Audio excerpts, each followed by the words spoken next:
श्री रामनवमी महामहोत्सव की श्री सीताराम लक्ष्मण हनुमान जी की अयोध्यावासी राम राम दशरथ नंदन राम अयोध्यावासी राम राम दशरथ नंदन राम अयोध्यावासी राम राम दशरथ नंदन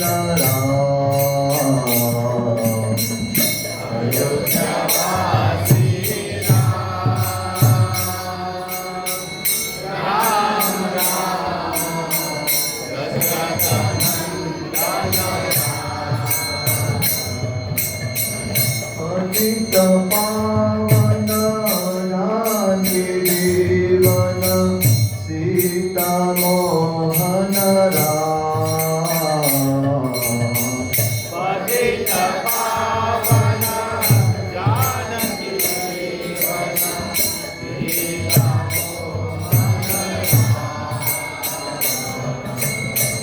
पतित पावन जानकी जीवन सीता मोहन राम पतित पावन जानकी जीवन सीता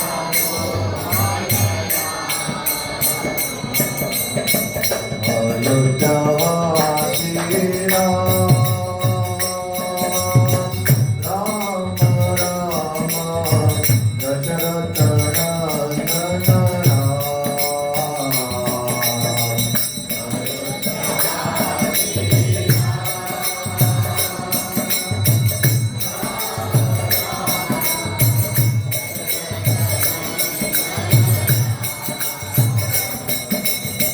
पतित पावन जानकी जीवन सीता मोहन राम पतित पावन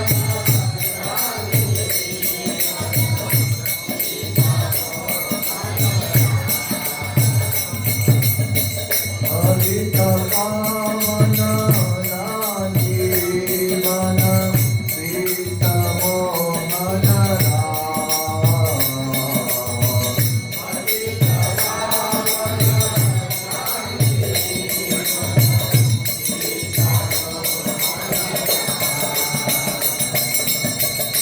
अयोध्यावासी राम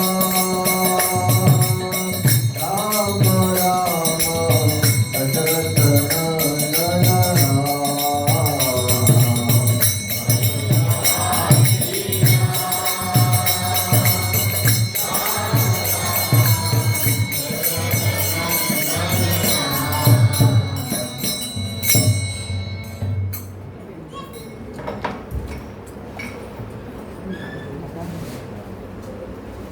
ओम नमो भगवते वासुदेवाय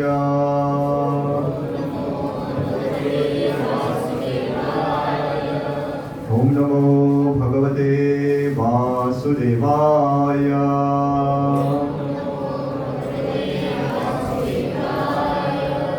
ओम नमो भगवते वासुदेवाय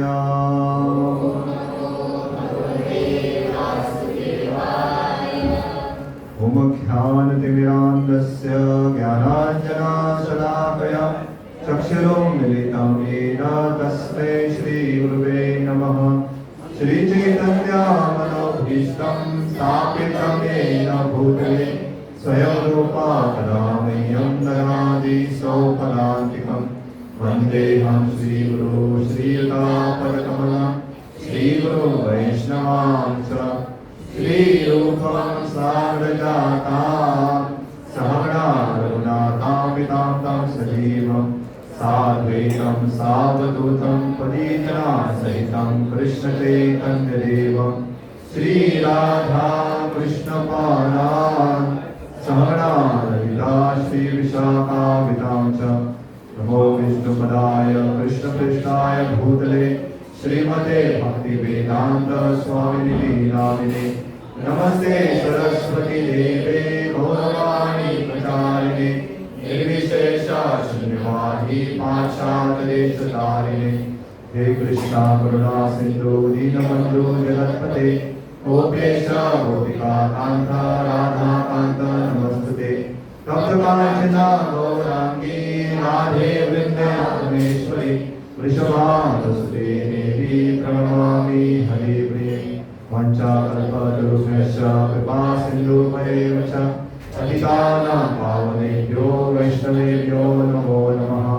जय श्री कृष्ण चैतन्य प्रभु नित्यानंद श्री अद्वैत गदाधर श्रीवासादि गौर भक्तवृंद हरे कृष्णा कृष्णा कृष्णा हरे हरे हरे राम राम राम हरे कृष्ण। सबका हार्दिक स्वागत करते हैं अंतर्राष्ट्रीय कृष्ण प्राणवादी संघ संस्थापक आचार्य श्रीमान श्री भक्ति वेदांत स्वामी श्री प्रभुपाद की ओर से एक प्रश्न पूछते जब तक संस्कार न हो।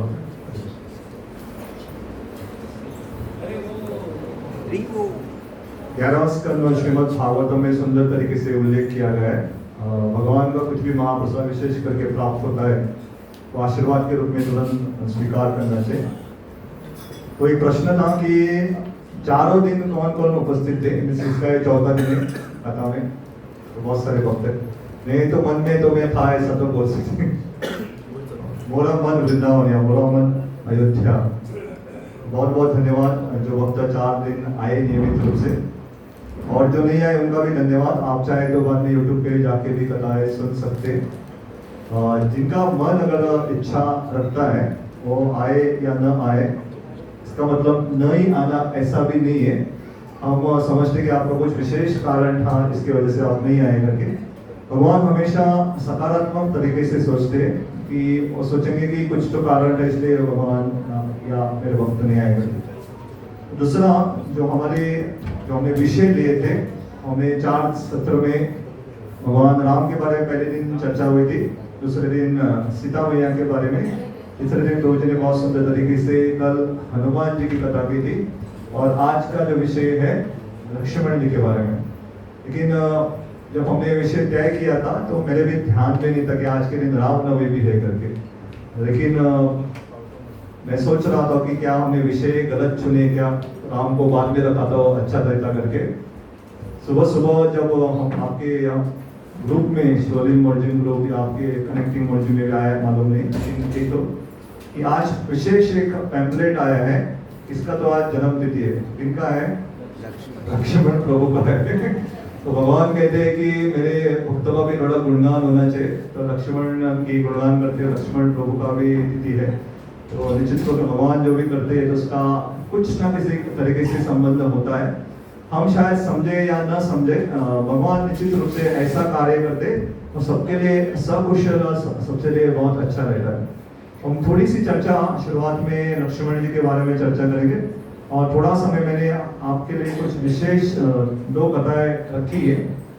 ये हमारे बहुत वरिष्ठ शिष्य है इसलिए शिक्षाष्टकम प्रभु उन्होंने बहुत साल पहले 8 साल लगभग पहले नासिक से बाद में चित्रकूट अयोध्या अलग अलग यात्रा लेके जा रहे थे तो उनकी बहुत सारी यात्राओं में राम कथा का वर्णन किया गया। वहाँ पे लोक कथा बहुत सारी है तो अगर किसी के पास समय रहता है तो थोड़ा समय निकाल के बाद में बहुत सारी कथाएं हैं। इतना यहाँ पे चर्चा करना संभव नहीं है लेकिन उसका थोड़ा सारांश मैं देना चाहता था और आपको बहुत आनंद आएगा। अगर किसी ने सुना है उसको भी आनंद आएगा और किसी ने नहीं सुना है तो और आनंद आ जाए। हम शुरुआत करें लक्ष्मण जी से। लक्ष्मण जी का जब नामकरण किया गया है तो उनके नाम के अर्थ में भी बहुत रहस्य छुपा हुआ है। लक्ष्मण लक्ष्मी संपन्न। अगर हम देखेंगे ऐसा नहीं कि लक्ष्मण के पास बहुत बड़ी संपत्ति थी, ना तो राजा थे ना तो उत्तराधिकारी भी थे लेकिन ये जो लक्ष्मी की जो बात हो रही है और विशेष करके वाल्मीकि मुनि इसकी चर्चा कर रहे हैं, वो है सेवा। तो भगवान राम की लक्ष्मी जिनके पास है वो सही में धनी है। तो अगर आप अपने जीवन में भी देखोगे, अगर आपको भगवान की, गुरु की, वरिष्ठ भक्तों की कृपा से भगवान के लिए सेवा करने का प्रदान या एक योग्य मार्ग या एक तरह से आपको संधि मिल रही है, तो आपको क्या समझना चाहिए, आप बहुत धनी हो करके। अकाउंट में कितना बैलेंस हो मत देखिए, वो तो आता जाता रहेगा, और जब हम जाएंगे वो छोड़ के जाना पड़ेगा, कोई लेके नहीं जाएगा। इसलिए धनी कौन व्यक्ति है, जिनके पास बहुत सेवा है। सेवा होने एक बात है, लेकिन तुलसी आरती आप ध्यान से गाओगे तो सेवा करना भी एक बहुत अच्छी बात है, लेकिन अगर आप ध्यान से तुलसी आरती के ऊपर मनन करोगे, सेवा अधिकार दिए करो निज दासी, इसका मतलब क्या है, सेवा तो कोई भी कर सकता है, लेकिन अधिकार अगर आपको दिया हो सेवा का, उसमें और प्रगति होती है। जैसे अगर मेरी भी इच्छा में यहाँ पे कैमरा लगा के उसमें वीडियो निकाल सकता हूँ, मुझे अधिकार नहीं है, तो प्रभु जी करते हैं तो मैं यूट्यूब पे नहीं डाल सकता, मैं निकालूंगा लेकिन कहाँ रखूंगा, क्या करूंगा। तो अधिकार होना भी बहुत आवश्यक है। तो सेवा करने से पहले वरिष्ठों से पूछना क्या मैं सेवा कर सकता हूँ, और उनसे नियुक्त किए इसमें सेवा के लिए और प्रगति होती है। इसका मतलब कभी कभी ऐसी स्थिति में, आपातकालीन स्थिति में थोड़ा बुद्धि भी इस्तेमाल करना चाहिए। अगर सेवा दिख रही करना चाहिए करके, यहाँ पे थोड़ा कुछ गिरा है तो मत रुको, किसी ने बोला नहीं तब बोलेंगे तो ही मैं उठाऊंगा करके नहीं, अगर दिख रहे तो बिना बोले भी सेवा की जा सकती है। तो यहाँ पे भी प्रश्न आएगा कि ये बुद्धि कौन देगा कि कब सेवा करनी है, क्या कब नहीं करनी है करके। रुकना है वरिष्ठों के लिए या सीधे सेवा करना है, भगवान के लिए बुद्धि मैं ही देता हूँ, ददा में बुद्धि योगा हूँ। तो भगवान स्वयं वो बुद्धि देते ऐसे अपने शुद्ध भक्तों के लिए, या मैं कहूँगा हम तो इतने शुद्ध नहीं है, प्रामाणिक भक्त जो है उनके लिए भगवान बुद्धि देंगे कि क्या करना और क्या नहीं करके।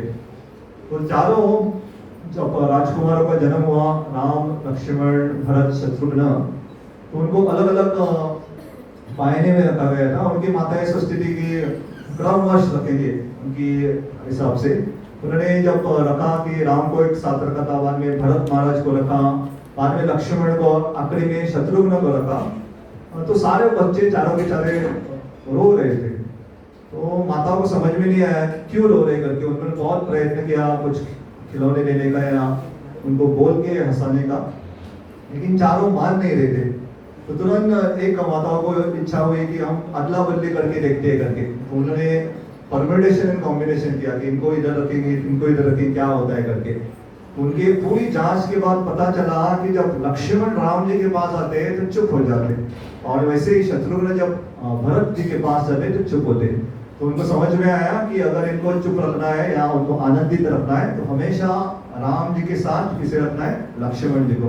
और उसी तरह से उनको जब भरत की बात आई तो भरत जी के साथ रखना है शत्रुघ्न को। तो इसके पीछे भी मैं हाल ही में हमारे परम पूज्य रघुपाल स्वामी महाराज, उन्होंने बहुत सारे सेमिनार लिए हैं। विशेष करके उन्होंने अलग अलग पात्र जो है उसके ऊपर उन्होंने टीका की। रामायण में क्या क्या कौन कौन पात्र है, पात्रों में किरदार। तो उनमें से एक पात्र ऐसा है जिनके बारे में लोग ज्यादा चर्चा नहीं करते, वो है सुमित्रा देवी। दशरथ महाराज की बहुत सारी पत्नियां थी, लेकिन 3 प्रमुख पत्नी थी, कौशल्या, दूसरी थी सुमित्रा और तीसरी थी कैकेयी। तो सुमित्रा देवी के चरित्र में ये ऐसा उनकी मनस्थिति क्यों है इसमें पता चलता है। ऐसे कहते हैं विशेष करके जो पुत्र रहता है उनका जो गुण है माता से आता है। तो माँ का गुण सारे किसमें आते, ज्यादातर पुत्र में आते हैं। और पिता के गुण आमतौर पे मैं कह रहा हूँ ज्योतिष शास्त्र में भी उसका उल्लेख है, या हम सारे इसमें भी देखते तो पिता का गुण लड़की में आता है, पुत्री में आता है। उसी तरह से हम देखते हैं सुमित्रा माता का जो स्वभाव है, उनका जो भाव है, जानना बहुत आवश्यक है, क्योंकि उनके जो 2 पुत्र हैं उनमें से लक्ष्मण जी भी हैं, और दूसरे कैसे उनके मन में इतनी सेवा भावना आई। तो हम देखते हैं जब यज्ञ किया गया था वहां पे भी मैंने कहा ना कहाँ पे बोलना है क्या नहीं बोलना। सुमित्रा करके दशरथ महाराज के बहुत बड़े मंत्री, दशरथ महाराज के 8 प्रमुख मंत्री में सुमित्रा सबसे वरिष्ठ थे। सुमित्रा जानते थे सब कुछ, लेकिन कभी उन्होंने अपना मुंह नहीं खोला। दशरथ महाराज चिंता कर रहे थे, इतना सारा मैंने प्रयत्न किया लेकिन कोई संतान नहीं है करके, कोई पुत्र नहीं है करके। दशरथ महाराज को निश्चित रूप से एक पुत्री थी, उनका नाम शांता करके, लेकिन बेटा नहीं हुआ था, पुत्री नहीं हुई। तो तो उन्होंने पहली बार इतने सालों में सारे अपने मंत्रियों को बुलाया और पूछा कि मैं चाहता हूं कि मेरा उत्तरदायित्व लेने के लिए एक पुत्र चाहिए करके, तो क्या किया जाए। तो ब्राह्मणों को पूछा। तब सुमंत्रा ने मुंह खोला। सुमंत्रा कहने लगे कि महाराज मैं बोलूं कुछ। तो महाराज ने कहा बोलिए करके। तो उन्होंने कहा मैं जानता हूं उसका उत्तर क्या है करके। बहुत साल पहले जब एक सभा हुई थी उसमें यज्ञ हुआ था, चतुर कुमार में से जो उनके प्रमुख सनत कुमार ने इसके बारे में भविष्यवाणी की थी कि आगे इक्ष्वाकु कुल में एक बहुत बड़े राजा आएंगे, उसका नाम दशरथ रहेगा और दशरथ को कोई संतान नहीं होगी। तो दशरथ महाराज को जब संतान नहीं हो गई तो उन्होंने एक महाबलशाली महाशक्तिशाली ऋषि श्रृंग करके एक मुनि को लाके वहां पे एक पुत्र कामेष्टि यज्ञ करना है। तब उनको 4 पुत्र प्राप्त होंगे और स्वयं भगवान के अंश होंगे, भगवान ही होंगे अवतार के रूप में। तो सुमंत्रा इतने साल तक कुछ बोले नहीं थे, अभी क्यों बोले? तो ये है उनका समर्पण कि राजा जब तक पूछते नहीं थे तब तो वो मुंह नहीं खोलते थे, बोलते नहीं थे, चुप थे। और बाद में जब राजा ने पूछा इसका हल बताओ, तुरंत बताया उन्होंने। आप सोचो हम उनकी स्थिति में थे और हमें वहां किसी समस्या का हल मालूम है, हम तो पूरा कूद कूद के पहले बोल रहे थे कि ये है कि राजा आप ऐसा करो करके। तो ये क्या होता है, सूक्ष्म रूप से अहंकार होता है कि मैं राजा से भी बड़ा हूँ कि मेरी मानो करके, तो इसलिए वो बात नहीं करते थे। लेकिन जब आवश्यकता रहती थी वो बताते भी थे। मैं आगे और एक प्रसंग के बारे में बताऊंगा जहां पे उनको पूछा नहीं, बताओ करके उन्होंने बताया। तो वो बुद्धि भी भगवान देते, तो कहाँ पे बताना है कहाँ नहीं बताना है ये बहुत नहीं, उसके ऊपर चर्चा हम सेमिनार नहीं ले सकते कि यहाँ बताओ यहाँ मत बताओ करके, ऐसा नहीं होता है। ये स्थिति में हो आपको बुद्धि भगवान ही देंगे और सामने वाले भक्तों को स्वीकार करना पड़ेगा कि जो बुद्धि है भगवान ने दिए स्वीकार करो कि हम नहीं जानते, और सही भी हो सकता है गलत भी हो सकता है। लेकिन ये लक्ष्मण जी के स्वभाव के पीछे हम उनकी माँ की तरफ देख रहे थे। तो माँ को ये जो पुत्र कामेष्टि यज्ञ हुआ और यज्ञ पुरुष जो पायसम लेके आते मटके में, तो दशरथ महाराज ने अपनी सबसे पहली रानी जो कौशल्य है उनको आला दे दिया। तो उन्होंने मन ही मन प्रार्थना की कि मुझे ऐसा महान पुत्र प्राप्त होना चाहिए, भगवान के सारे गुण उसमें होने चाहिए।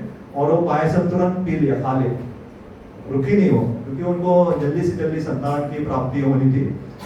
दूसरा बार में दशरथ महाराज ने जो आधा बचा था उसका एक आधा किया, मतलब 1/4 भाग वो सुमित्रा देवी को दिया। अभी सुमित्रा देवी वो लेके ऐसी रुकी, हो उन्होंने ना कुछ किया कुछ नहीं किया, रुकी वैसे ही। तो राजा समझ गए कि इनके मन में क्या चल रहा है करके, तो उन्होंने और एक 1/4 भाग बचा था उसका आधा किया, मतलब 1/8 हो गया। तो 1/8 भाग उन्होंने कैकेयी को दिया। तो कैकेयी ने तुरंत प्रार्थना की, तुरंत पी गई और कहा कि ऐसा ऐसा पुत्र चाहिए मुझे, उन्होंने मांगा और दे दिया। तो अभी और 1/8वां भाग बचा हुआ था। तो ये कहा जाता है कि सुमित्रा देवी की भावना क्या थी कि वो पहले जो इनकी संतान होगी जो कौशल्य की, वो पहला भाग जो है उससे एक ऐसा पुत्र प्राप्त होना चाहिए जो इसका दास है करके। तो पहले भाग से 1/4 उनका पुत्र होता है लक्ष्मण, जो पहले भाग कौशल्या जो राम है उनका दास बनेंगे। तो भावना क्या है माँ की कि मेरा लड़का कोई राजा नहीं बनना चाहिए, मेरा लड़का दास बनना चाहिए।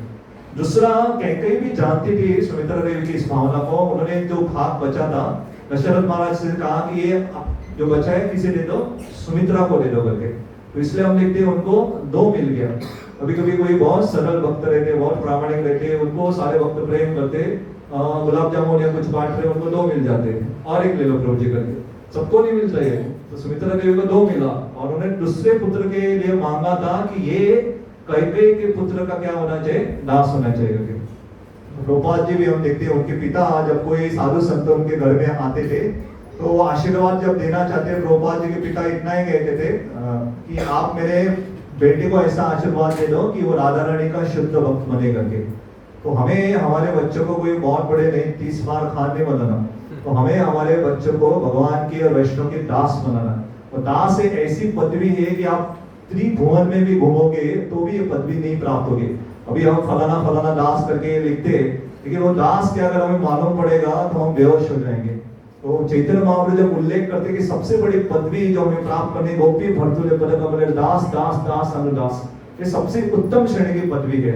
हम आगे कितनी भी डिग्री लगाए कि मैंने किया, ग्रेजुएशन किया है, मास्टर्स किया है, मैं MBA किया हूँ, ये सारे ये डिग्री दास के सामने कुछ नहीं। और माताओं के लिए देवी दासी, तो ऐसा मत कीजिए कि दासी है, दासी भी ये बहुत बड़ी पदवी है, ये भगवान के दास, भगवान की दासी है करके। तो ये भाव माँ में होने के कारण लक्ष्मण में और शत्रुघ्न में जन्म से उनकी वो भावना थी। इतना ही नहीं, जब भी कभी कभी लक्ष्मण को या शत्रुघ्न को भूख लगती थी और वो भाग के माँ के पास आते थे, भैया भैया मुझे भूख ले, कुछ है खाने के लिए दे दो करके।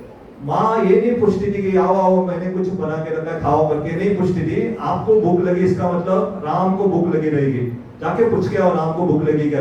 तो पहले अपने पुत्र का ख्याल नहीं है, पहले किसका, राम का ख्याल। राम को भी भूख लगी हो सकती है, उनको पूछ के आओ। तो लक्ष्मण भाग के पूछते आपको भूख लगी भैया, तो दोनों को देती थी। उसी तरह से शत्रुघ्न को बताती थी कि आप भरत महाराज से पूछ के आओ करके, क्या उनको भूख लगी करके। तो ये अगर ऐसे माता पिता अपने बच्चों को, जिनके एक से ज्यादा बच्चे, ऐसे संस्कार देंगे तो मिलजुल के हमेशा दूसरों की खुशी में अपना आनंद ढूंढेंगे।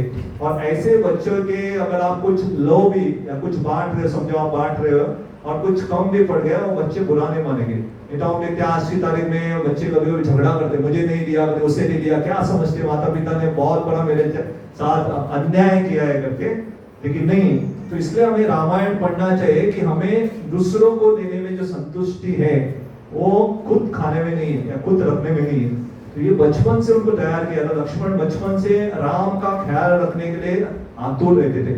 इसलिए हम देखते राम ने जब वनवास की बात है, राम जाके कौशल्य माता से आशीर्वाद लेते, सीता माता से मिलते, सीता माता का भी आशीर्वाद लेते। लक्ष्मण किसी को पूछते भी नहीं, सीधा तैयार थे अपनी माँ को बाद में बताने के लिए मैं जा रहा हूँ करके। नहीं, क्योंकि उनका समर्पण इतना था, उनकी माँ का भी इतना समर्पण था, हम सोच भी नहीं सकते। तो ऐसे माता पिता जिनके हैं, उनके बच्चे उच्च कोटि के सेवक रहते। इसलिए हम देखते पहले के जमाने में जब एक विवाह संस्कार, किसी की शादी होती थी, तो हमेशा उनके पूरे पूर्वज के बारे में लिखा जाता, उनका कुल लिखा जाता था। राम सीता का भी जब विवाह हुआ, दशरथ महाराज और बाद में जनक महाराज आते मिलते, दोनों अपने कुल के बारे में बताते। तो कोई सोचेगा कुल के बारे में जानना क्यों आवश्यक है, क्योंकि कुल या परंपरा में वो संस्कार आते, वो संस्कार अपने बच्चों में सहजता से आते। तो कुल लिखना बहुत आवश्यक है। आज की तारीख में सब हम आंखों आंखों में अलग अलग प्रेम विवाह होते, कुल तो छोड़ ही दो, कुछ देखते भी नहीं, पत्रिका भी नहीं देखते, और बाद में वो बात होता है आज विवाह कल हो गया तलाक, तो ऐसी भी स्थिति आ जाती है। इसका मतलब ये भी नहीं है कि कभी कभी पूरी कुंडली मिलके भी ऐसा हो सकता है, लेकिन आमतौर पे जब कुल के बारे में थोड़ी बहुत जानकारी हो तो अच्छा रहेगा। तो ये बचपन से उनको सिखाया गया था। तो बाद में ऐसा कहा गया कि रामायण में आप देखोगे जो बाल लीला के बारे में बहुत कम बार उल्लेख किया गया है। तो सबसे पहले एक लीला आती है जहाँ पे विश्वामित्र मुनि आते हैं। विश्वामित्र मुनि, इनका नाम ही दिया गया, विश्व के वो सारे मित्र है, वो सबसे वो प्रेम करते, और वो आए जान कुछ क्या है। तो मैं आपको इसका एक बहुत सारे उनके कारण है। एक कारण है विश्वामित्र मुनि और वशिष्ठ महर्षि का घनिष्ठ संबंध है। इतना प्रेम करते थे, प्रेम में इतनी स्पर्धा होती थी, इतनी लड़ाई कभी कभी होती थी। एक बात दोनों ने दूसरे को श्राप दे दिया, तू चिड़िया बन जा करके, वो चिड़िया बन, उसने भी श्राप दे दिया तू चिड़िया बन जा करके। तो दोनों पंछी बन के वहां पे घूम रहे थे।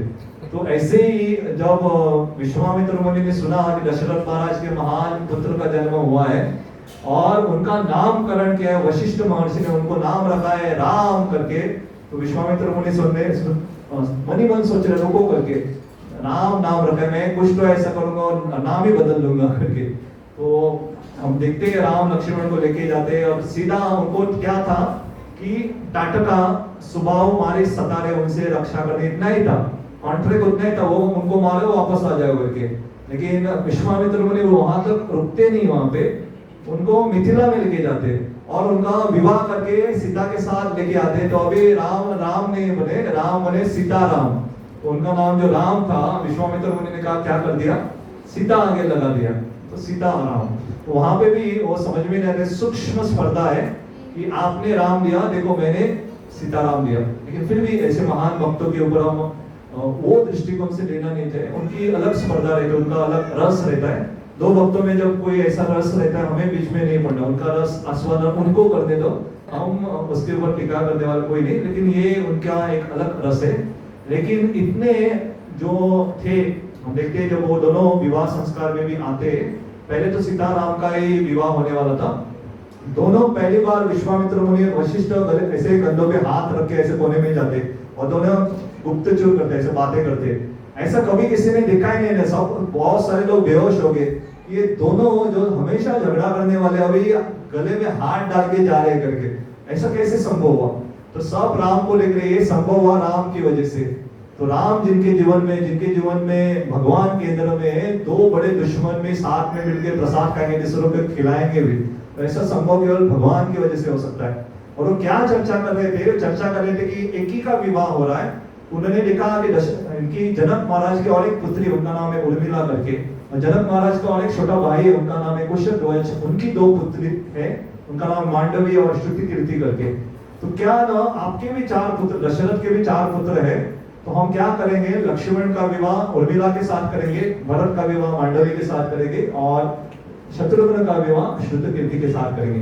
तो ये तय भी किया उन्होंने। कोने में जाके गुपचुप सबसे साथ कहा कि अनाउंसमेंट किया। कभी कभी हम कुछ डिसाइड करना है, कोने में जाते हैं, ये करना अनाउंसमेंट, चलो अनाउंसमेंट हो गया। तो ऐसे इसलिए हम देखते हैं कि लक्ष्मण की यहाँ पे भी अमित्र जो है, एक साथ नहीं रहने वाले लोग भी साथ में आते हैं, लेकिन कब आएंगे? भगवान अगर केंद्र में रहेंगे तो। इसलिए अगर हम भगवान को केंद्र में रखेंगे तो हमारा संबंध सही होगा। बहुत बार हमारे भक्त ये उदाहरण देते मोबाइल का। यहाँ तो मेरी रेंज आती ही नहीं, वो अलग बात है लेकिन उदाहरण से हमें एक सीख सकते हैं। और मुझे कॉल करना, समझो मैं अंकेश को कॉल मार रहा हूँ, जस्ट उदाहरण दे रहा हूँ मैं। तो यहाँ इतना नजदीक बैठा है, 2 फुट के करीब यहाँ बैठे हैं, लेकिन यहाँ से यहाँ उनके मोबाइल में नहीं जाएगा सिग्नल। जब मैं कॉल करूंगा, यहाँ कहाँ तो एक टावर होगा, तो सिग्नल मेरे इसमें से वो टावर में जाएगा और बाद में उनके मोबाइल में जाएगा। कितना भी हो, बाजू में भी रखे, हम बोल सकते जाओ सीधा जाओ, नहीं जाने वाला। और टावर में जाके वो सिग्नल उनके मोबाइल में आता है। तो उसी तरह से जो हमारा संबंध है वो टावर के रूप में भगवान बीच में होने चाहिए, तभी संबंध अच्छा होता है। टावर निकाल लिया, सिग्नल नहीं जमने वाला। ऊपर से दिखाएगा कि ये संबंध बहुत गहरा है, अच्छा जम रहा है करके, लेकिन नहीं, बीच में टावर ही नहीं, कॉल ही नहीं लगने वाला। तो वो बोलेगा एक, हम समझेंगे अलग, वो और कुछ बोलेगा हम अलग समझेंगे। लेकिन अगर आपका संबंध गहरा है, वो बिना बोले भी उसकी बात हम समझ पाते हैं। तो भगवान को केंद्र में रखना संबंध में बहुत आवश्यक है। विशेष करके मैं भक्तों से याचना भी करूंगा कि जब आप किसी भक्त से मिलते, थोड़ी बहुत बातें यहाँ वहाँ की समाज में क्या चल रहा है, थोड़ी बहुत बातें आपके स्वास्थ्य के बारे में, थोड़ी बहुत बातें आपके काम के बारे में, या कोई पढ़ाई करे उसके बारे में थोड़ी बहुत, ठीक है। लेकिन वही बातें अगर हो रही है, हम कृष्ण कथा नहीं कर रहे, तो हमें सोचना पड़ेगा कि हम सही दिशा में नहीं जा रहे। तो हमें पूछना चाहिए भक्तों को, आपने पिछले महीने या 8 दिन में क्या पढ़ाई की, क्या आपने सुना जो आपको अच्छा लगा। अगर हम नहीं बताएंगे तो कौन बताएगा? भगवान कृष्ण भगवद गीता कही, उनमें चतुर्श्लोकी भगवद गीता आते, जहाँ पे जो भक्त आके मिलके क्या करते, एक दूसरे को भगवान के बारे में बताते। तो अगर हम ऐसे भक्त से मिल रहे और वो कभी कृष्ण कथा नहीं कर रहे, तो हमें सतर्क रहना चाहिए कि ऐसे भक्तों से थोड़ा दूर रहना चाहिए। मैं तो सीधा कहूंगा कि हमारे पास समय बहुत कम है, तो हमें ऐसे भक्त का संग नहीं करना चाहिए जो अलग अलग बातों में हमारा ध्यान भ्रष्ट कर दे। हमें ऐसे भक्तों का संग करना चाहिए जो हमेशा कृष्ण को प्राधान्य में रखे, कृष्ण के केंद्र में, कृष्ण को दिशा में रखते, कृष्ण की सेवा करने के लिए आतुर रहते। ऐसे भक्त का अगर हम सेवा करें, वो सेवा के लिए हमारी भावना बढ़ती रहेगी और भगवान हमें और सेवा देते रहेंगे और हम और कर पाएंगे भगवान की कृपा से। तो हमारा समय बहुत कम है, इसे देते हुए बहुत सतर्क रहना चाहिए कि इतना नहीं, अभी मैं सुखम 40 के ऊपर पहुंच गया, अभी कितना साल जिएंगे क्या मालूम। तो समय हमारे पास बहुत कम है, सतर्क रहना चाहिए। तो ऐसे उत्साही भक्त जो भगवान की सेवा करने के लिए प्रेरणा देते, या वो जो भगवान की सेवा करते भी है, ऐसा नहीं कि केवल बोल रहे मैं करूंगा करके। तो मेरे एक मित्र थे, मैं उनके घर में गया, परसों ही गया था। हाँ, तो मैं 8 साल पहले गया था, तो वहां पे उनको कुछ मैं बोला था कि यहाँ ऐसे ऐसे निकालो करके। तो 8 साल से वो सोच रहे कि साफ सफाई करेंगे करके। तो 8 साल से सोच रहे मन में ये साफ सफाई करनी है। मैं पूछा उनको, किया नहीं अभी? तो नहीं, सब मन में करके मैं करूंगा करके। तो एग्जीक्यूशन या प्रैक्टिकल स्तर पे करना भी बहुत आवश्यक, सब मन में चल रहा है करके। अगर हम ऐसा ही सोचते हैं कि 8 साल से मैं खाऊंगा नहीं, वो तो खाते हैं हम, वो तो तुरंत लेते प्रसाद देखने। कभी समय से पहले भगवान को कभी देर हो रही तो 10-15 मिनट नहीं रखते, वो कहते भगवान आज समझ जाओ 2 मिनट ही रखता हूँ करके। भगवान आप मंदिर की नहीं, घरों की बात कह रहा हूँ मैं। घरों में अलग प्रकार की लीला चलती रहे, भगवान हमारे भरोसे रहते, भगवान आप खाओ, जल्दी से खाओ, मुझे जाना ऑफिस में, गाड़ी छूट रही है, टाइम पे पहुंचना है, भगवान आप समझो करके। लेकिन नहीं, तो बहुत आवश्यक है कि ऐसे वक्तों का संग हम प्राधान्य में रखें। तो हम वापस आएंगे, तो ये एक लीला का वर्णन आता है। दूसरा, आगे जाके हम देखते हैं कि जब सारा आया, सब कुछ अच्छा संसार चल रहा था, भगवान राम को भी अनुभव हुआ, 12 साल तक सब कुछ अच्छा चल रहा था। लेकिन जैसे कहते हैं टर्मिनोलॉजी कहते हैं, जहाँ पे आप मेडिकली देखोगे, अगर जो आपकी हृदय की धड़कन ऐसे सीधा है, मतलब आप मर गए हो, वो बीच बीच में टिक टिक ऊपर ऊपर जाना चाहिए। तो अगर सब कुछ अच्छा हो रहा है, मतलब कुछ तो गड़बड़ है। तो हमें डरना चाहिए कि हमारे जीवन में सब अच्छा चले, भगवान ऐसा तो बॉम्ब डालने वाले ऐसा, तो तैयार रहना चाहिए, सबको अच्छा हो रहेगा। तो भगवान बीच बीच में जानबूझ के ऐसा प्रसंग लाते हैं ताकि हम और तीव्र बने करके। अभी समाज में सब डर है, हमारे गांव में देखिए लोग अभी बोरी के बोरी अनाज इकट्ठा करके रख रहे, दाल तो किसी ने पूरा बोरी बोरी भर के रखा है कि कभी लॉकडाउन हो तो हमारा परिवार तो जिंदा रहना चाहिए करके। तो बहुत डर है कि क्या करें क्या नहीं करके, लोगों ने बड़े बड़े टंकी भर के वहां पे पेट्रोल संभाल के रखा है। तो अभी जहां पेट्रोल पंप पे जाते हैं उनके पास पेट्रोल ही नहीं है, क्योंकि लोगों ने बड़े बड़े कैंस लेके घर में स्टोर करके रखे, जिनको चाहिए भी नहीं तो रखे। सिलेंडर को नहीं दे रहे, क्योंकि गवर्नमेंट ने क्या कहा, अभी तो बुकिंग भी बंद हो गया, नहीं दे रहे। तो बहुत डर है तो ऐसा। लेकिन जो भगवान को समर्पित रहते हैं वो जानते हैं यहाँ पे हमें रहना ही नहीं करके। अगर आपको बताया है कि आपको यहाँ पे रहना ही नहीं, तो आपको चिंता नहीं रहेगी। तो निश्चित रूप से जो भगवान की शरणागति लेते हैं, इसका मतलब आप इकट्ठा करके नहीं रखो, ऐसा भी नहीं, थोड़ी तैयारी करके रख सकते हैं, क्योंकि वो विश्वास के ऊपर है। और बाद में भगवान ने आपको दिया ही नहीं कुछ, तो बाद में भगवान को बोले अरे पहले इकट्ठा किया था अच्छा होता है। लेकिन अभी तक तो समस्या नहीं है, वो बहुत सारी अफवाहें चल रही है, अभी तक कुछ गवर्नमेंट ने ऐसा नहीं किया। तो वापस आएंगे, तो सब कुछ अच्छा चल रहा था, और बाद में देवी देवता को चिंता हुई कि राम आराम से चल रहे, उन्होंने हमें वचन दिया था कि रावण को मारेंगे, सारे राक्षसों को मारेंगे, क्या हो रहा है करके। तो देवी देवता ने कैकेयी का मन भ्रष्ट किया, बाद में मंत्रा थी उसे भी उन्होंने दिशा भ्रष्ट किया, और वरदान के रूप में राम जी को वनवास जाना पड़ा। और हम देखते हैं कि जैसे स्थिति हुई और राम ने जब बोला सबको, तो लक्ष्मण तो पहले से तैयार थे, यहाँ तक इतना गुस्सा में थे, उन्होंने कहा कि हम पहले जाएंगे नहीं करके, पहले क्या करें, दशरथ महाराज जो कामुक हो गया अपनी पत्नी के मोह में, उसे मार देंगे, हम राजा बन जाएंगे, आप राजा बनोगे। मैं देख रहा था अगर भरत आते हो गए, उनको भी मार देंगे करके। तो लक्ष्मण की तलवार तो पहले बाहर ही रहती है, तो मारने मिटने के लिए तैयार रहते। तो यहाँ तक वो राम से इतना प्रेम करते, आप सोचो दूसरी तरह से कि अपने स्वयं के पिता को मारने के लिए भी तैयार है, ताकि राम को कोई कष्ट ना हो करके। क्या कोई इतना प्रेम कर सकता अपने भाई से कि पिता को मारने के लिए भी तैयार है? लक्ष्मण करते थे। लक्ष्मण के लिए पिता से भी बड़ा है राम की सेवा थी। तो राम को जब वनवास जाने की बात हुई, लक्ष्मण मान नहीं रहे थे, लेकिन राम जी ने उनको समझाया, राम जी ने समझाने के बाद तुरंत माने। यहाँ पे रामायण में एक बहुत सुंदर वृत्तांत आता है कि उनका जो जोड़ा था दोनों राम लक्ष्मण, जब लक्ष्मण जी को गुस्सा आता था राम जी उनको शांत करते थे, और जब राम जी को गुस्सा आता था तो लक्ष्मण जी शांत करते। ऐसा नहीं कि राम जी को गुस्सा नहीं आया करके, राम जी को भी जब समुद्र जो रास्ता नहीं दे रहे थे, राम जी को गुस्सा आया, उन्होंने कहा धनुष्य लाओ करके कहा, लक्ष्मण ने धनुष्य ला के दिया। अब अभी बाण लाओ बोलना पड़ेगा कि बाण नहीं दे रहे थे, तो धनुष्य अभी धनुष्य जो मारो कहां से मारेंगे, बाण भी चाहिए ना, तो धनुष्य बाण चाहिए, तो लक्ष्मण नहीं दे रहे थे, बाण नहीं लाया। तो राम सोचे बाण दो करके, अभी मैं समुद्र को सुखा लेता। लक्ष्मण बोले नहीं प्रभु मैं बाण नहीं दे सकता करके। उन्हें बोला बाण नहीं दोगे तो मैं मारूंगा कैसे, तो धनुष्य छोड़ के मारूंगा क्या? तो आप सोचो बंदूक है, अंदर गोली नहीं है, और आप हैंडसाप क्या मारोगे? तो छोड़ के बंदूक मारोगे क्या? वो मारोगे समझ जाएगा है नहीं करके। तो लक्ष्मण ने बहुत सुंदर बात कहते, मैं क्यों बाण नहीं देना चाहता करके, क्योंकि अभी तक ये पहुंच गए थे, मतलब बहुत समय हो गया था। तो कहते आपने जो पादुका दी है वहां पे भरत महाराज को, वो भरत महाराज ने वहां पे सिंहासन पे ऐसी नहीं रखी है। भरत महाराज उस पादुका का रोज अभिषेक करता है, और वो सराय नदी में अभिषेक करता है। तो सराय नदी में क्या है, भगवान राम की पादुका का जो चरणामृत है वो सराय नदी में जाता है, और सारी नदियां जाती है समुद्र में। समुद्र में आपका चरणामृत है भगवान, और आप चाहते हो कि मैं आपको बाण दूं ताकि आपके चरणामृत के ऊपर बाण मारे, आप सोचो यहाँ चंडामुंडा भी है भगवान का और कोई कहता है बांट मारो, यहाँ मैं लेके जाता हूँ अकेला कर, नहीं, ये सबको बांटने के लिए, तो इसलिए वो बांट नहीं दे रहे थे। तो राम मुस्कुराने लगे और समुद्र देवता भी समझ गए क्या है करके। और बाद में ऐसा उल्लेख आता है राम जी की आंखें लाल लाल हुई थी, उनके गुस्से से समुद्र देव डर जाते और तुरंत ऊपर आके कहते मैं ऐसी ऐसी सहायता कर सकता हूँ। तो लक्ष्मण जी जब राम को गुस्सा आते थे, लक्ष्मण जी उनको शांत करते थे।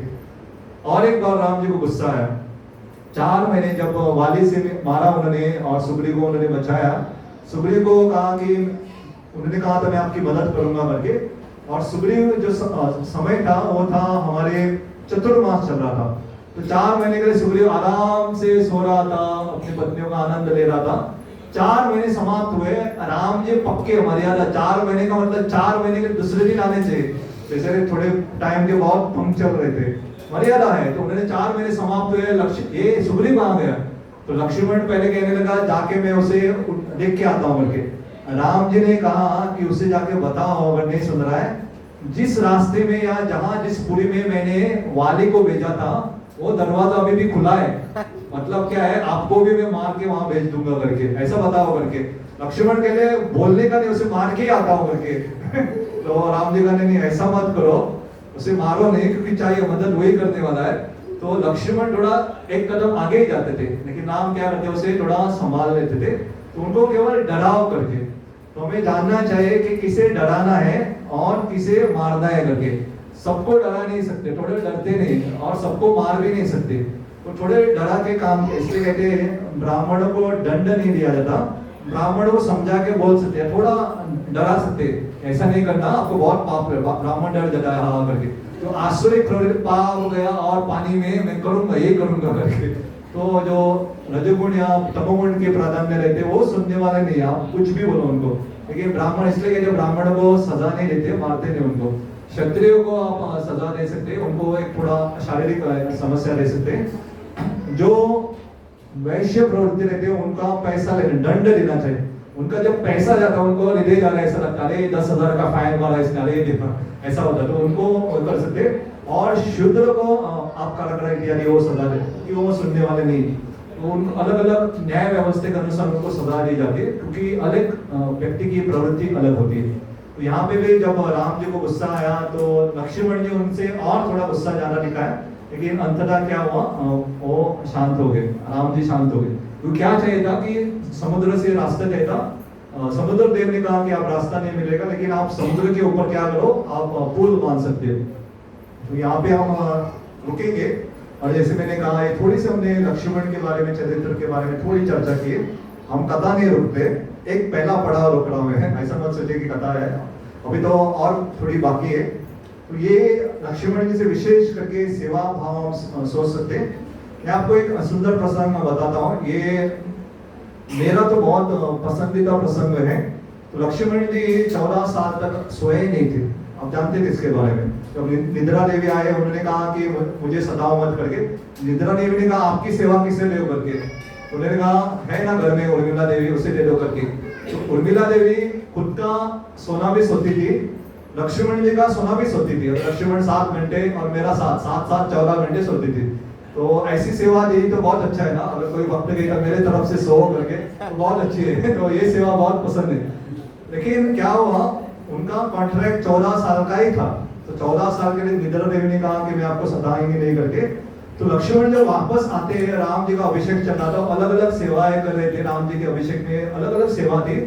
लक्ष्मण जी की सेवा थी हाथ में जो सफेद रंग का छाता रहता, छतरी रहती राजा की, वो पकड़ना। तो अभी 14 साल हुए थे, उन्होंने ऐसा पकड़ा था, बीच में लुढ़क गए। लुढ़क समझते, नींद आ गई उनको, छाता नीचे गिर गया। तो तुरंत वो जाग गए, क्या हो गया। बाद में लक्ष्मण जी को याद है कॉन्ट्रैक्ट समाप्त हो गया, अभी नींद आती है करके। तो इतना साल नहीं सोए थे, बाद में खड़े खड़े सो रहे थे। तो एक छोटा सा प्रसंग जो आता है रामायण में, कि लक्ष्मण जी को याद आ रहे जो अभी ये कॉन्ट्रैक्ट नहीं है करके, कि अभी मुझे नींद आ सकती है करके। इसका मतलब नहीं बाद में जाके घर में महल में जाके सोए नहीं, बाद में उन्हें नियंत्रण करके वहां पे खड़ा रहे वो। तो कहने का तात्पर्य कि लक्ष्मण जी सेवा नहीं छोड़ते। तो सेवा में उन्होंने, इसलिए एक वरदान था खास करके मेघनाथ को मारने के लिए ऐसे एक व्यक्ति चाहिए थे तीन उनको वरदान थे। एक जो कोई कभी सोया नहीं 14 साल के लिए, दूसरा जो कभी 14 साल के लिए विशेष करके उन्होंने कुछ खाया पिया नहीं करके, और तीसरा एक बहुत बड़ा था जिन्होंने किसी स्त्री का संग भी नहीं किया करके। इसलिए लक्ष्मण जी अपनी पत्नी को लेके नहीं जाते, उन्होंने विशेष करके उल्लेख किया था उन्होंने मुंह भी नहीं लिखना चाहिए, इसलिए सीता माता को मुंह भी नहीं लिखते थे। तो एक वक्ता वहां प्रश्न पूछ रहे थे, तो सुर्पणखा का नाक कान कैसे काटा, मुंह नहीं कैसे काट दिया क्या? तो हमारा जो भौतिक दिमाग रहता है यहाँ वहाँ कहाँ घूमता है, तो शास्त्र जैसे कहते हैं स्वीकार करो, और मैं इसे कैसे काटा, बिना लेके काटा, कान काटा, ये हमारे बहुत तर्क लगाने वाले हैं। इसलिए पहले बता दो, घर में जाके उसका मुंह नहीं दिखा था। तो मुंह नहीं लिखने का मतलब खास करके कामुकता के कारण या उनको भोग करने से, वो प्रवृत्ति से उन्होंने नहीं देखा। हमेशा सीता माता का भी मुंह नहीं लिखते थे, उन्होंने देखा ही नहीं सीता कैसे दिखती है, उन्होंने पाँव ही लिखते थे, चरण कमल लिखते थे। इसलिए जब सीता के वो दागिने मिले, उन्होंने कहा मैं नहीं जानता, कुछ नहीं जानता करके, लेकिन नुपुर जो पाँव में थे उससे पहचानता हूँ करके। तो ये लक्ष्मण जी का है। तो हम जैसे मैंने कहा रुकेंगे, और दो मैं कथा सुंदर तरीके से वर्णन करने का प्रयत्न करूंगा। तो ये लोक कथा है, मतलब जो स्थल पुराण के हिसाब से जो, तो एक कथा वृंदावन में ऐसे एक बाबा जी रहते थे, उनका नाम था जज बाबा करके। सुना है किसी ने ये कथा? तो मैं संक्षिप्त में बता रहा हूँ, लंबी कथा है। तो ये जज बाबा क्या करते थे, उनको नाम कैसे पड़ा, उसका नाम क्या था, किसी को कुछ मालूम नहीं था। तो एक उनके एक वक्ता है, उनको अच्छी तरह सेवा की, उनको बिठाया, कहा कि आप थोड़ा बताइए मुझे करके। आपको सब जज बाबा कहते हैं, आप कहाँ से आए, कौन हो करके। तो आमतौर पे वो बताते भी नहीं थे। तो उन्होंने ये व्यक्ति को बताया, तो उन्होंने कहा मैं दक्षिण भारत में रहता था और वहां पे मैं जज था, न्यायाधीश थे वहां पे। तो वहां पे एक प्रसंग हुआ, उस गांव में एक व्यक्ति रहते थे, वो इतने सरल थे, भगवान राम जी के बहुत बड़े भक्त थे, और क्योंकि भोले थे, भोले का मतलब बहुत सरल, उनको लोग भोला राम कहते थे। तो उनको क्योंकि उनकी सेवा नाव की तरफ भी, उनको केवट भी नाव था, ये केवट अभी के है, तो केवट भी उनका नाम था। ये सच्ची घटना है, बाबा जी सही में वृंदावन में रहते थे। तो उनका नाम केवट भोला राम करके था, या उनको भोला भी कहते थे। तो क्या हुआ, बहुत गरीब परिस्थिति में थे, उनकी एक पुत्री थी, उनका धन संपत्ति कैसे तो इकट्ठा करके उन्होंने क्या किया, पुत्री का विवाह किया, और पुत्री के विवाह के लिए, उनकी शादी करने के लिए थोड़ा कर्ज लिया एक साहूकार से, सेठ जी से, और बाद में उन्होंने अपने उनके पुत्र विवाह में हुए, उनको लेके उन्होंने कर्जा चुकता भी किया नियमित रूप से। तो साहूकार, और उनका एक हम कहते हैं डायलॉग रहता था, कुछ भी कोई पूछता था, बोला कैसे चल रहा है, मैं क्या जानूं रघुनाथ जाने, यही बोलते थे। आप कहाँ जा रहे हो, मैं क्या जानूं रघुनाथ जाने, यही बोलते थे। आज प्रसाद लिया, मैं क्या जानूं रघुनाथ जाने, ऐसे कुछ भी पूछो यही उत्तर रहता था। तो उन्होंने ये गए, तो साहूकार ने पूछा कि उसको पढ़ना लिखना कुछ नहीं आता था, उन्होंने लिख के दे दिया कि आपने जो पैसा लिया था कर्जा लिया था उसे मुझे वापस दे दिया करके, और वो चिट्ठी हाथ में ली। उन्होंने कहा पढ़ो करके, ध्यान से लिखा है क्या नहीं। उन्होंने चिट्ठी लिखी, कहा तो मैं तो थोड़ा अनपढ़, मैं क्या जानूं रघुनाथ जाने का। तो साहूकार के मन में लालच आया, समझ में आया ऐसे पढ़ना लिखना कुछ नहीं। उन्होंने कहा थोड़ा ले दो करके, थोड़ा साइन मारना बाकी था, तो लिया उससे चिट्ठी वापस, और जेब में डाल, थोड़ा मैं अंदर जाके आता हूँ, अलमारी में अंदर रख के आए, और दूसरा एक कोरा कागज लेके आए, घड़ी मारा, ले लो करके, हो गया कर।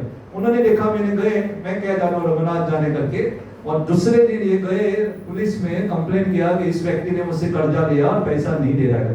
तो मुकदमा हुआ, उसको कोर्ट में लेके गए। तो वो कहा मैंने क्या किया, मैंने तो कर्जा दे दिया, लेकिन कोई मानने के लिए तैयार नहीं था। तो वो बोल रहे थे मैं क्या जानूं रघुनाथ जाने, यही बोलते थे।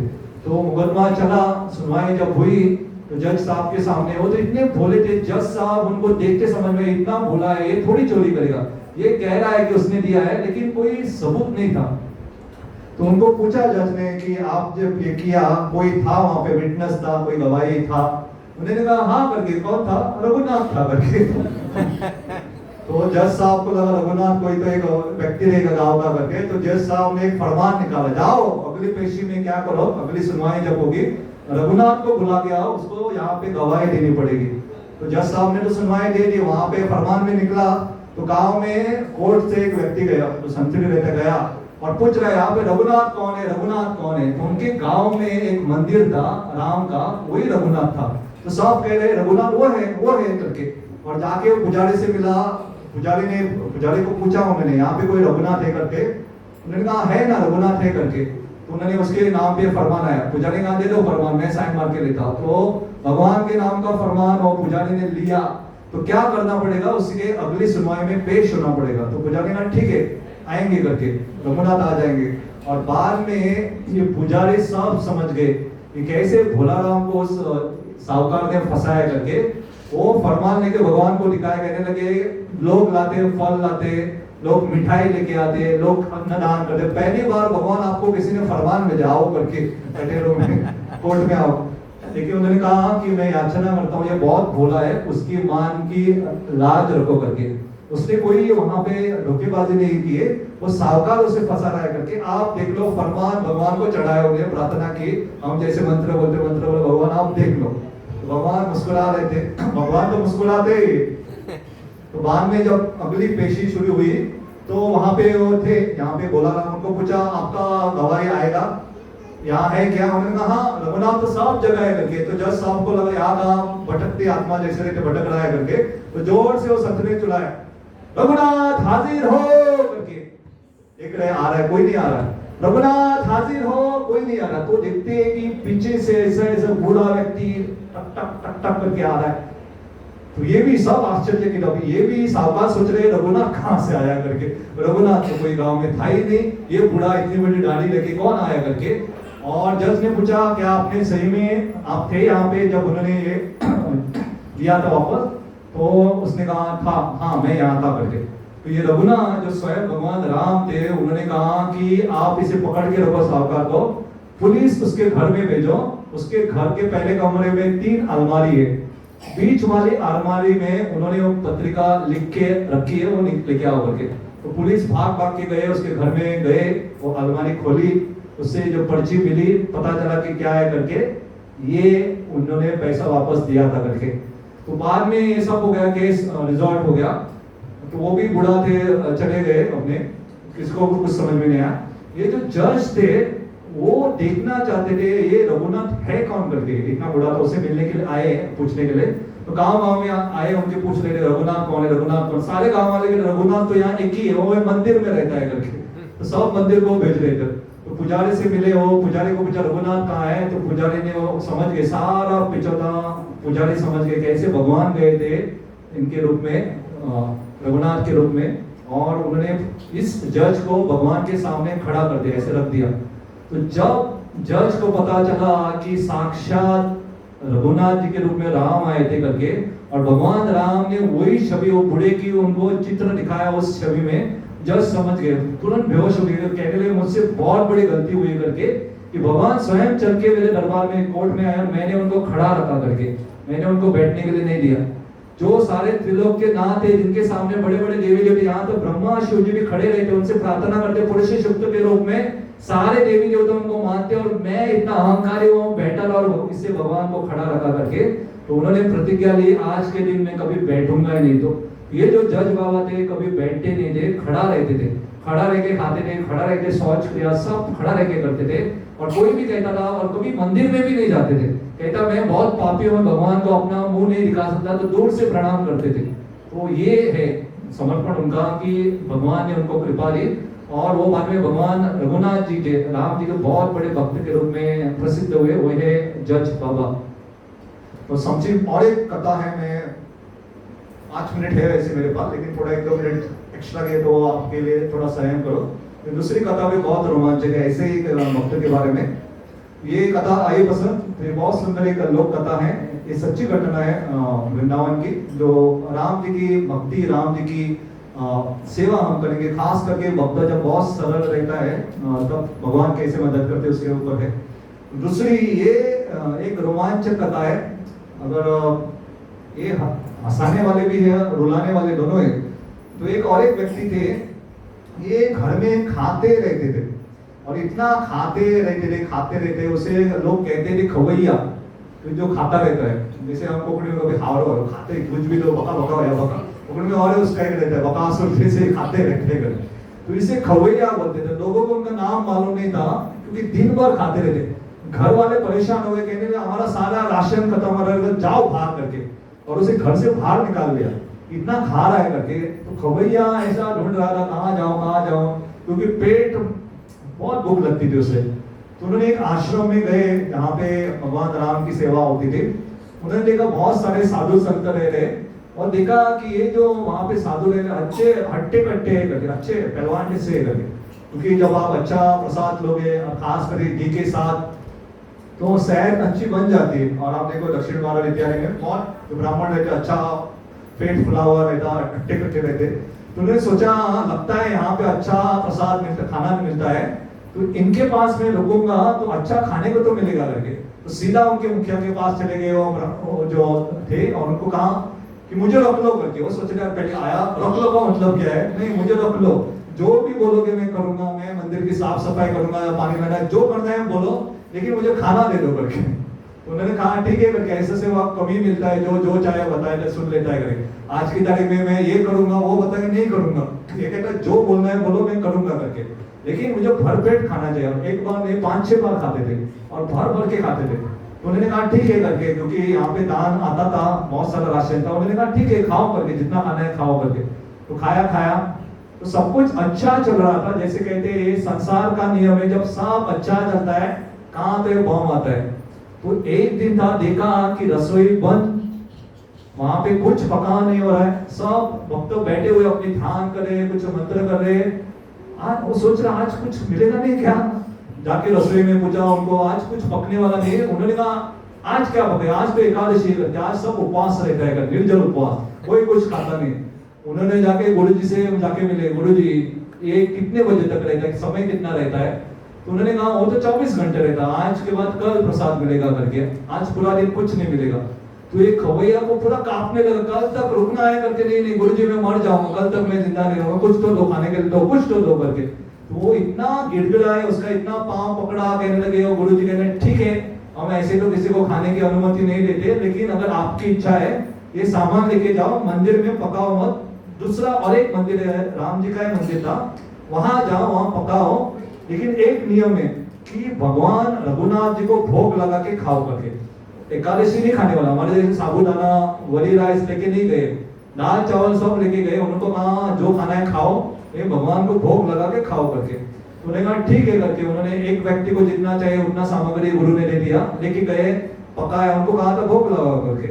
तो सब पकाने के बाद थाली में रखा और गाने लगे, राजा राम आइए, रघुराम आइए, मेरे भोजन का भोग लगाइए। इधर उधर देख रहे, कोई नहीं आ रहा, वापस गाने लगे, राजा राम आइए, रघुराम आइए, मेरे भोजन का भोग लगाइए।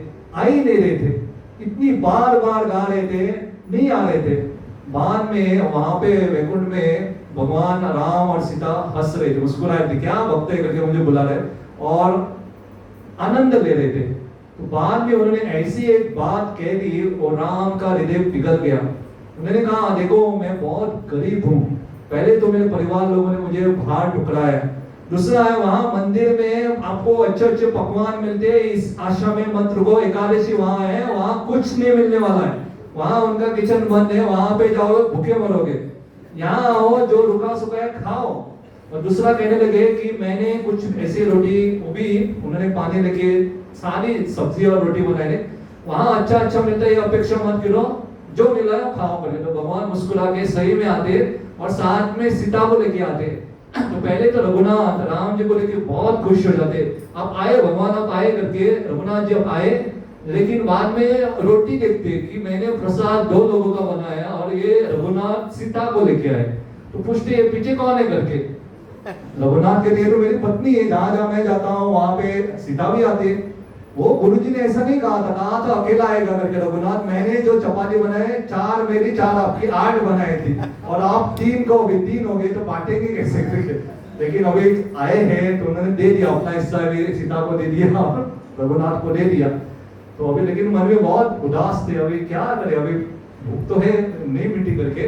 बाद में गुरु जी से कहा अच्छा नहीं किया, बोला था अकेला रघुनाथ आएगा, पत्नी को लेके आया, बोलना तो चाहिए ना, फोन करना चाहिए आ रहा हूँ दोनों करके। तो ऐसा, तो राम जी ने जाने से पहले कहा था अगली बार भी हम आएंगे, दोनों आएंगे, याद रखो करके। ठीक है करके। तो गुरु जी से जब अगली एकादशी आई कहा कि 2 लोगों का और मुझे 3 लोगों का क्या करो करके, 3 लोगों का आप सामग्री दे दो करके, क्योंकि आप कहते हो अकेला है करके, नहीं अकेला नहीं आता, 2 लोग आते करके। तो 3 लोगों का सामग्री लेके गए, वैसे ही उन्होंने पकाया और बाद में वापस जाने लगे। इस बार क्योंकि मालूम था सीता भी आएंगी करके, तो कह रहे सीताराम आइए, सीताराम आइए मेरे भोजन का भोग लगाइए, ऐसे गा रहे थे सुंदर तरीके से। तो राम सीता बहुत प्रसन्न थी उनके भक्ति भाव से। तो सीताराम आती है, पीछे लक्ष्मण आया इस बार। तो पहले तो 2 अभी सोच रहा है, बोला नहीं ये कौन है पीछे करके, राम बोले तो मेरा भाई है, जहां जहां मैं जाता हूँ ये तो आता है, पिछली बार तो नहीं आया था, पिछली बार तो 2 ही आए थे, तीसरा कहां से आ गया। तो फिर से सोच रहा है मैंने तो बनाया था 3 लोगों का, अभी 4 लोग आ गए, क्या किया जाए, ठीक है तो दे दिया। तो ऐसा करते करते राम ने कहा कि अगली बार भी हम 3 लोग आएंगे करके। तो अगली बार 3 नहीं, तो इसलिए क्या किया, अभी बहुत होशियार बन गए। तो कहा कि मुझे थोड़ा ज्यादा सामग्री दे दो, क्योंकि वहां पे 3 लोग आए थे, राम आए, लक्ष्मण भी उसका भाई आया, तो 4 लोगों का। तो ये जो गुरु जी थे उनको विश्वास नहीं हो रहा था, एक व्यक्ति इतना कैसे खा सकता है करके, 4 लोगों का थोड़ी खाएगा। तो उनको थोड़ा संदेह हुआ। तो इस बार सामग्री लेके आए और वहां सामग्री रखा और कहने लगे सीताराम आइए, खुद बनाइए करके। मैं नहीं बनाने वाला, आपको मालूम नहीं, जो बनाना है खुद बनाओ, हम बाद में देखेंगे करके। और इस बार इनकी भक्ति देख के उनके साथ भरत आए, शत्रुघ्न आए। जब देवी देवता को पता चला कि राम सब आ रहे और वहां पे पकाने वाले सीता देवी है करके, और आप सोचो आपको बताया आज का प्रसाद सीता देवी, सीता यहाँ आपकी यहाँ देवदत्त प्रभु की पत्नी उन्होंने सीता माता जो भगवान राम की पत्नी उन्होंने प्रसाद बनाया, तो कैसे भाग भाग के आए। तो सारे देवी देवता आ गए वहां पे, 33 करोड़ देवी देवता आए। और ये सोच रहा ये क्या चल रहा है, सीता देवी सब सामग्री बना रहे, प्रसाद खा रहे। तो ये गुरु जी भाग भाग के आए, लेके ज्यादा कहाँ है कभी इतनी सामग्री, तो उनको विश्वास नहीं हो रहा था। तो इनको कोई नहीं दिखाई दे रहा था, कह रहे देखो देखो यहाँ सब खा रहे, देखो क्या कर रहे, नाच रहे, ये कर रहे करके, इनको कुछ नहीं दिखाई दे रहा था। तो उन्होंने भगवान रघुनाथ से पूछा कि आप मुझे दिखाई देते हो, इससे क्यों नहीं दिखाई देते। और ये इतना सरल था, भगवान ने कहा क्योंकि आप बहुत सरल हो, मैं आपको दिखाई दे रहा, वो सरल नहीं करके। ये इतना सरल था, गुरु को सीधा बोल दिया तुम सरल नहीं हो करके, ऐसा नाम कह। और गुरु जी को समझ में आया, गुरु जी आए, तुरंत उनके चरण पकड़, कमल को पकड़ा और कहने लगे मुझसे बहुत बड़ी गलती हुई। और उनकी कृपा से राम और सारे राम दरबार को दर्शन उनको गुरु को भी प्राप्त हुआ।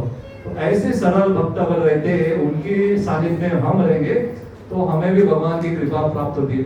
इसमें मैं एक छोटा एक वाक्य कह के रुकूंगा। श्रीला भक्ति सिद्धांत सरस्वती ठाकुर प्रभुपाद जी के जो गुरु महाराज है, वो कहते हैं कि भक्ति में प्रगति करने के लिए बहुत सारे गुणों की आवश्यकता रहती है। सबसे प्रमुख गुण है सरल, हमें बहुत सरल होना चाहिए, मन में एक बाहर से अलग ऐसा नहीं होना चाहिए, जो है ऐसे सरलता को भगवान बहुत पसंद करते हैं, भक्ति में प्रगति करने के लिए मदद करते हैं। तो श्री सीताराम लक्ष्मण हनुमान जी की, प्रभुपाद जी की जय।